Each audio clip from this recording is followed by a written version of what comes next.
Cette conférence, organisée dans le cadre de la table sectorielle sur la sécurité, vise 3 objectifs particuliers. D'abord, favoriser une meilleure compréhension de cette résolution. Le deuxième objectif spécifique est d'essayer de faire un état des lieux en ce qui a trait à son application par les parties prenantes. Autrement dit, ceux qui ont la responsabilité d'assurer le suivi de la résolution en question.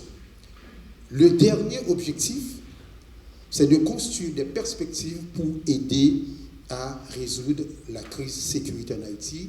Comme vous savez, cette résolution a été adoptée justement pour faire face à la situation sécuritaire qui se dégrade toujours. La conférence de ce matin réunit des acteurs nationaux, à savoir la police nationale d'Haïti, les forces armées d'Haïti, des organisations de droits humains, des experts et des personnalités de la société civile. Ensuite, il y a les acteurs internationaux, tels que la mission multinationale d'appui à la sécurité, transformée aujourd'hui en force de répression des gangs. Ensuite, les Nations Unies, via le représentant du secrétaire général des Nations Unies en Haïti. L'Organisation des États américains, via son représentant, M. Cristobal Dupour. Il y a aussi le Haut Commissariat des Nations Unies pour les droits de l'homme. Et enfin, il y a la section réduction, violence, désarmement, cette structure à l'intérieur de la mission onusienne chargée de résoudre le problème de désarmement. Alors je souhaite exprimer mes remerciements au Centre d'analyse et de recherche en droits de l'homme CARD pour l'organisation de cette session de table sectorielle sur la sécurité et pour son engagement constant à favoriser le dialogue inclusif sur les enjeux et défis sécuritaires qui font face au pays. Je salue également les efforts de l'ensemble des acteurs impliqués dans la table sectorielle sur la sécurité, qu'ils soient gouvernementaux, issus de la société civile ou d'organismes de défense des droits humains. Permettez, mesdames et messieurs, que je félicite avant tout le directeur exécutif du CARD, Maître Gédéon Jean, pour son rôle déterminant dans la mise en place de cette table sectorielle. La résolution 2793 du Conseil de sécurité des Nations Unies, autorisant la transition de la mission multinationale d'appui à la sécurité vers une force de suppression des gangs, représente un tournant majeur pour la stabilisation d'Haïti. Elle définit un cadre opérationnel renforcé et reconnaît le rôle central des institutions haïtiennes, en particulier de la PNH, dans la conduite des opérations conjointes. Cette résolution confère également à l'Organisation des États américains le mandat de fournir un ensemble d'appuis techniques et logistiques afin de faciliter une meilleure interopérabilité entre la force de suppression des gangs et la police nationale d'Haïti. De son contexte, l'OEA réaffirme son engagement indéfectible à accompagner les autorités haïtiennes dans le cadre de son mandat, notamment par l'intermédiaire du Secure Haïti. Ce programme soutient les efforts nationaux visant à renforcer les capacités humaines, institutionnelles et opérationnelles de la PNH. Elle vise également à appuyer les réformes du secteur de la justice, à combattre efficacement le trafic d'armes et les menaces transnationales, et à promouvoir une approche de sécurité fondée sur une relation de confiance et de proximité avec la population. C'est vraiment un honneur de prendre la parole aujourd'hui à l'occasion de la 12e édition de la conférence de la table sectorielle sur la sécurité. Je tiens avant tout à saluer les porteurs de cette initiative, combien nécessaire, qui témoignent de la volonté réelle des acteurs haïtiens, en particulier de la société civile à travers les CRDH, de réfléchir collectivement aux mesures indispensables et aux perspectives envisageable pour le rétablissement de la sécurité en Haïti. Je souhaite également saluer les fondateurs de CRDH ainsi que l'ensemble des institutions présentes ici aujourd'hui qui contribuent à faire de cette initiative que la table sectorielle une réalité. Cette rencontre place la résolution 2793 du Conseil de sécurité des Nations Unies au cœur des échanges. Je tiens à les réaffirmer. Les BINU et moi-même, à titre personnel, poursuivrons inlassablement notre plaidoyer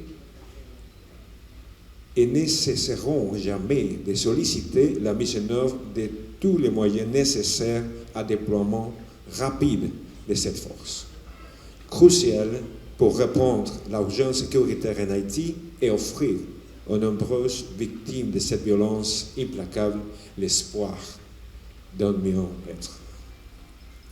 Si la transformation de la force de répression des gangs représente une avancée indéniable, il est tout aussi essentiel de rappeler que la sécurité est avant tout une responsabilité personnelle, mais aussi et surtout collective. Elle ne sera aboutir sans l'effort concerté de chacune et de chacun d'entre vous ici présents.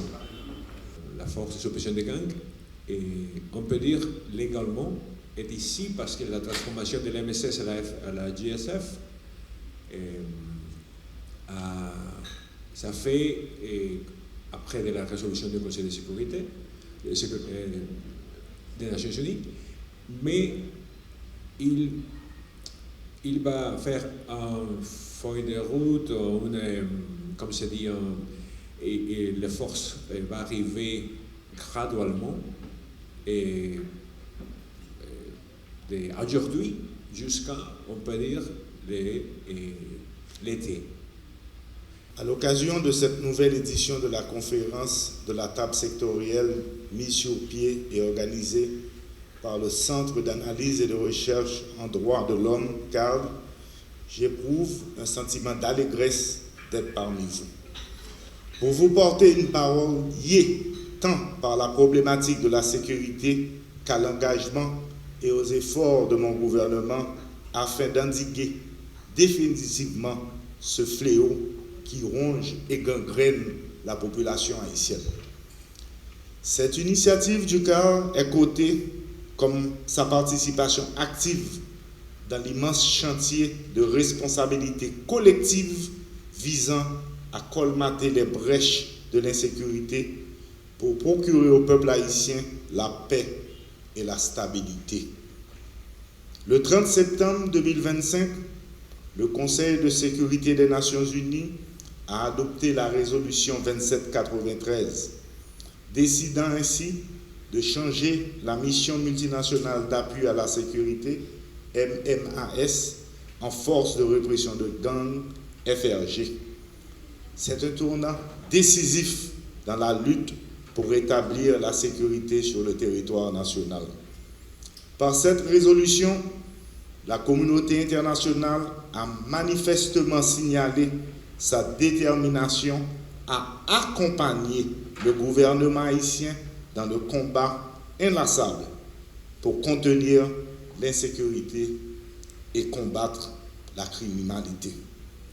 Cette résolution est un gage de la volonté de la communauté internationale de fournir l'assistance nécessaire à l'État haïtien pour créer des conditions propices à l'organisation d'élections crédibles qui permettront de doter le pays de dirigeants constitutionnels jouissant de la légitimité populaire. La résolution 2793 du Conseil de sécurité opère un virage extraordinaire dans la situation du pays.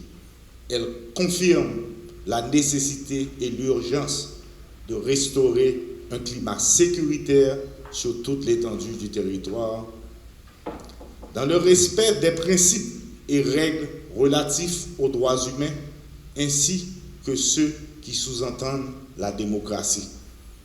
À travers cette résolution, La communauté internationale nous encourage, certes, mais il nous appartient d'en faire un levier réel de transformation sociale, politique et même économique. Malgré le soutien de la communauté internationale, sans l'unité et la cohésion nationale, sans une volonté politique réelle de tous les secteurs et de tous les acteurs, nous ne pourrons pas sortir de cette crise qui a trop duré. Nous devons privilégier les intérêts de la nation, au-delà des clivages et des divergences particulières. Pour ce, j'en appelle à notre sens du devoir, à notre sens de responsabilité, à notre patriotisme.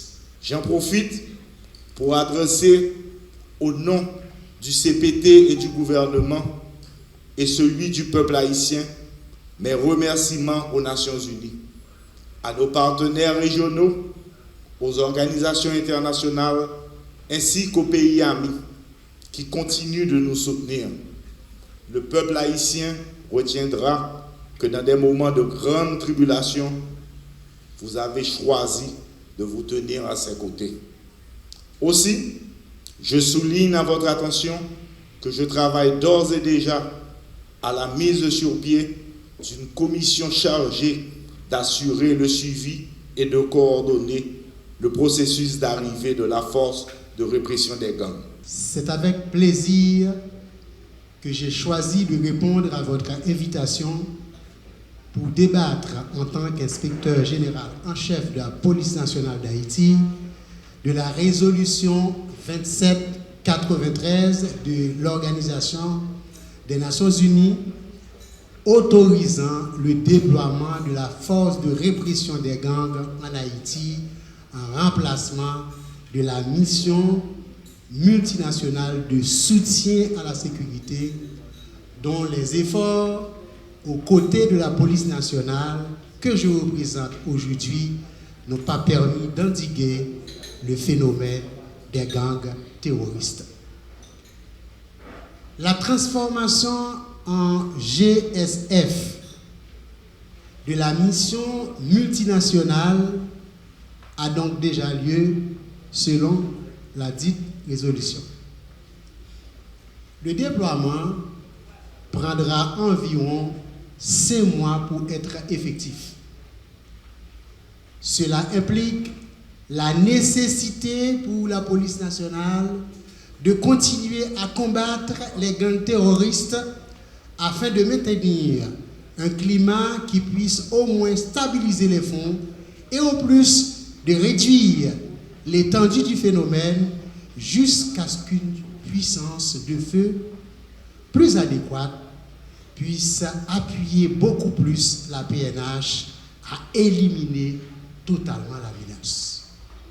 Cependant, dans le cadre de cette résolution, les clauses d'engagement accordent un certain nombre de libertés aux groupes de suppression des gangs qui ne laissent pas indifférents les acteurs locaux quant à leur étendue. En effet,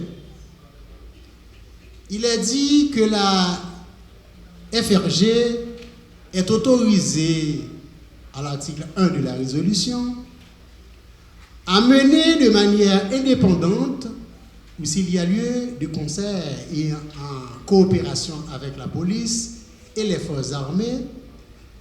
Est-ce que cela traduit l'idée que sur le plan national, en termes opérationnels, la FRG n'est pas redevable ni comptable de l'État haïtien si des entorses aux droits humains se multiplient? Pourtant, les risques des dommages collatéraux seront donc très élevés si cette force doit agir de manière indépendante. Cette préoccupation, qui n'occulte pas le besoin urgent de la force à venir, commande que les règles d'engagement doivent être bien définies avec l'État haïtien pour que les lois de la République continuent d'être appliquées dans la stricte conformité et sans ambiguïté, tel que le prévoit la résolution 2793 dans les points soulevés dans la seconde partie du document. La résolution 2793 du Conseil de sécurité des Nations Unies, adoptée le 13 septembre de l'année courante, marque un tournant majeur dans une perspective de sortie de crise. En transformant la mission multinationale d'appui à la sécurité en une force de répression des gangs dotée de mandats offensifs, l'institution onusienne vise le rétablissement de l'ordre républicain et la création des conditions nécessaires à la tenue d'élections crédibles. Les forces armées d'Haïti perçoivent cette action internationale non comme une délégation de souveraineté, mais une opportunité stratégique de consolidation institutionnelle. Le rôle des forces armées d'Haïti est d'agir comme le garant de la souveraineté nationale et d'assurer que l'action internationale s'inscrive dans une logique de renforcement pérenne des capacités haïtiennes.